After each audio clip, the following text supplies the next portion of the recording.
If you're flying an ENC two-liner in the mountains of Switzerland, you need to know how to handle a collapse like this. Today, I'm going to review footage from a member of the Paragliding Men's Group to teach you everything you need to know about this moment. Ready? Here we go. He told me that he was flying in a competition in sinking air, which is typically the moment that I have always taken the biggest collapses. It looks like his risers are either asymmetric, so he's not quite at full speed here. He's at least half, maybe 2/3, but maybe a little asymmetry in the speed bar. Are we seeing that together? We see like kind of a loop here on his right hand, and then the left hand is a big loop showing that I think there's more speed bar activated on the left than the right. This can happen because your feet just get on the wrong side of the speed bar, but it's something you really want to pay attention to. He starts flying into some turbulence. Good thing he's doing right here. He looks up at the glider immediately. Do not wait for the thing to collapse or make noise for you to look at it. You start flying through bumps, look at that thing immediately. You can also see that his left hand, he's pulling down on the rear riser. His right hand, he's pulling down on the rear riser. If you're flying on speed and you start encountering a bunch of turbulence, pull down on those rears, right? That's the first step. And it looks like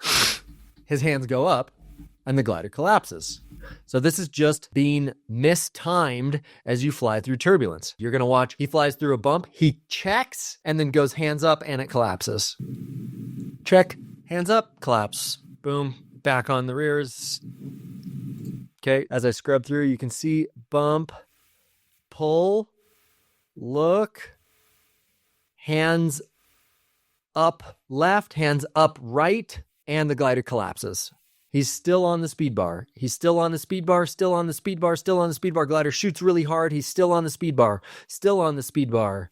Okay, so get off the speed bar the moment that the glider collapses. Sometimes it can be difficult, or it can suck your attention to the collapse in glider. But first things first, feet off the speed bar. He handles the collapse itself fine, but in general, sometimes we have this reflex where we just like think that every check is just going to be up, down, like it's just like one time, because like bump there and then bump there. But it's like you're going to run over two bumps at once. It's like you go bump, bump, smooth, and then you let it out again. It's like you basically like slow the glider down, change the angle of attack so that you're safer. And then as you have less bumps, you slowly speed back up, right? That's the glory of two-liners, is you can basically go from full speed to trim speed and then slowly back so that you're not really disrupting the pitch of the glider. In this instance, he pulls here left, pulls right. The moment that he lets off, the glider collapses quite symmetrically and then tucks the right wingtip under as well. So he has 15% left on the left glider.